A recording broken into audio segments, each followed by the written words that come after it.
Hello, Year 11. It's Mr. Biggleston here. I'm going to talk you through what you missed if you couldn't make the talk last week on getting a full RS GCSE. It's going to be a very brief and basic presentation, but it will tell you exactly what you need to know. So, having done the Year 11 lessons, you have done enough to get a short course in the GCSE. And to get a full GCSE, you'll need to do an additional exam, which is essentially another unit on top of the unit you've done. So you've done religion and life, which is the believing in God and matters of life and death. And you're doing marriage and the family now and in community and cohesion. That gives you half a GCSE, and that's one unit. So you need to do an additional unit on top of that to get a full GCSE. And we offer you 3 options you can do in your own time, but with our support and our help and our resources. And they are a unit on Christianity, a unit on Islam, and a unit on the religion and society, which involves the study of Christianity and also one other religion. So I'm going to talk you through what's involved in those, and if you're still interested by the end of the video, you can think, right, which one would I most like to take, and I'll tell you what your next steps are. So Christianity, this is a unit which is not as philosophical as what you're used to in the lessons. This is all about the religion itself. So there's a section on beliefs and values, community and tradition, worship and celebration, living the Christian life. Whilst there is some philosophy and some, of course, essay questions in there, it is strictly about Christianity.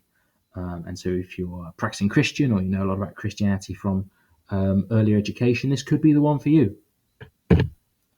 On Islam, there are the same set of sections: beliefs and values, community tradition, worship and celebration, living the Muslim life. As you can see there, it tells you the sort of things that will come up. Possible questions: explain why the mosque is important for Muslim communities, events of Hajj Arafat and important for Muslims. So it's very much based on Islam. Again, if you're a practicing Muslim or you have a lot of knowledge about it anyway, this could be the one for you. This could be the way to get really high marks. So if you fancy that, go for this one. The third one is similar to what you've been doing already. This is quite a philosophical module about religion and society. So rather than looking at practices of religion, you're looking at moral issues, philosophical issues, and what religions say about it.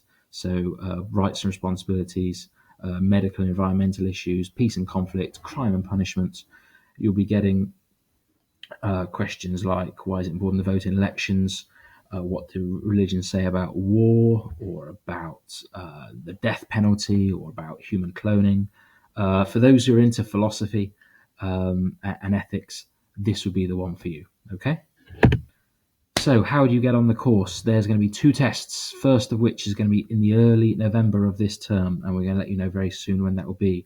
It will be a 30-minute test on the first unit of any of the 3. So beliefs and values for the 2 religions, or rights and responsibilities for religion and society. There'll be a second test in January, and that will be on the second unit of the exams. Okay, so community tradition, environmental and medical issues. What you need to do is, first of all, get your parents' permission, obviously. You can also must prove you can get a C in both tests, which is 10 marks out of 20. So half marks, okay? And you must also get a C in your Year 11 RE mock at the end of November of this year, okay? You must also not fall behind or be a cause concern in other subjects, okay? So you must make sure you don't fall behind. If you can satisfy those conditions, then we'll be more than happy to have you doing full course and signing up for that.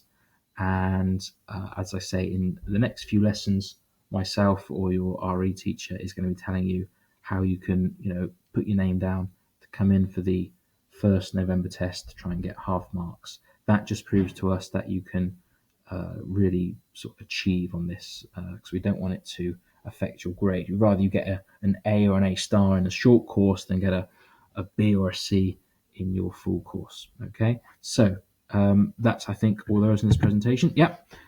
Any questions, just come and find me as head of RE anytime, or of course go through your RE teacher. Thanks for watching, and look forward to seeing you in the test, hopefully. Bye for now.